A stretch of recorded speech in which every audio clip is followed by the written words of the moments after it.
Bringing in retired General Keith Kellogg, former National Security Advisor of Vice President Mike Pence. Sir, good day to you.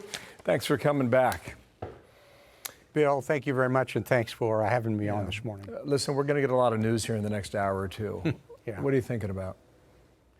Well, the biggest thing I'm concerned about is watching the lack of leadership that you see at every level, from the top all the way down, from the president all the way down. Look, Dana knows this from being in the West Wing. I spent 1,461 days in the West Wing under President Trump and Vice President Pence, and I saw a lot of crisis management. We went through a lot of crises during those 4 years out there, and you have to be personally engaged, hands-on. There were a lot of times where we were chasing the president and chasing the vice president because they were in front of us and wanting to reach out to leaders and talking to leaders. And you don't see this. It's a disconnect. And you almost get the feeling that they hope they're going to ignore it after 31 August. Okay, just ignore it. That was something that happened in the past. They did with the border, almost got away with that. And they seem to be doing the same thing in Afghanistan. And I think it has enormous international consequences with our allies, with the Qataris, with the Emiratis, with everybody. If you look back to that time when, in 2018, when President Trump signed, had the negotiation with the Taliban and had the conditions set, and then you fast forward to today and you see the Taliban, obviously they're in control, they have won, and they are now having press conferences saying that nobody needs to leave, everything's going to be fine. I talked to a former CIA official today who told me that this is not your father's Taliban. How much do you think the Taliban has changed? Dana, I don't think they've changed at all. I think they're the same Taliban that was in the past. They've just become more sophisticated. And they've become more sophisticated because of the news cycle.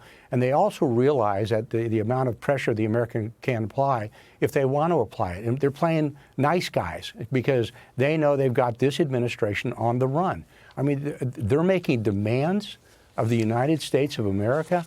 I will tell you, if it was President Trump and they made that demand, the response would have been unprintable and unforgettable, both. General, just trying to piece this together now. Follow me for a moment here. You've got two main places in Afghanistan as well. I guess 2 weeks ago you did. A month and a half ago you did. Bagram, you gave it back the first week of July. So you essentially have to protect two pieces of property. The embassy in Kabul, and the air base in Bagram, 20 miles north. But you don't have enough men to do the job, because the commander-in-chief is saying downgrade, downgrade, downgrade. And then the leaders of the Pentagon are saying, no, we need XXX. And the White House is saying, you're not going to get that. So at some point, you have to make a decision. Are you going to defend the air base north of town, or are you going to defend the embassy?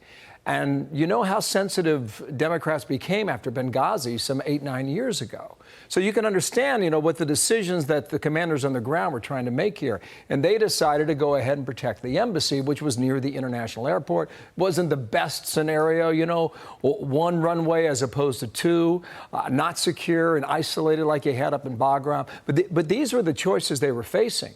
And so then the commander-in-chief is threatened by the Taliban that they're going to unleash hell on either American forces or Afghan citizens if we don't meet the deadline of August 31st.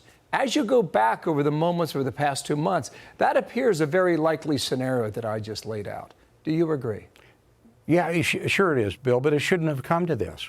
Look, I go back a couple of years ago when our embassy in Baghdad was threatened. And I mean, the president picks up the phone, called Chairman Milley, and said, we are not losing the embassy, and whatever it takes, you fall in on that. And we had Ospreys in the air, we had Apache helicopters in the air, we had alerted the 82nd, we brought a Delta squadron in from Bragg. It just went on, and we were going to lose the embassy, and he made it very clear to them. The president should have done the same thing. He's just not listening to his military advisors, and he doesn't care. He's hoping this will go away.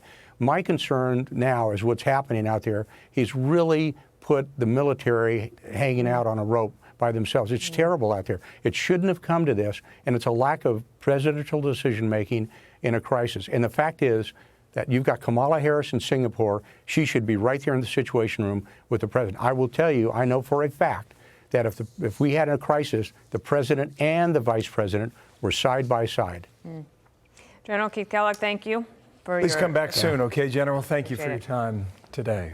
Hi, everyone. I'm Brian Kilmeade. I want you to do me a favor. I want you to click to subscribe to the Fox News YouTube page. This is the only way that I know for sure that you're not going to miss any great commentary, any great news bites, any great interviews coming your way on Fox. You can get it all here on YouTube. So subscribe right now.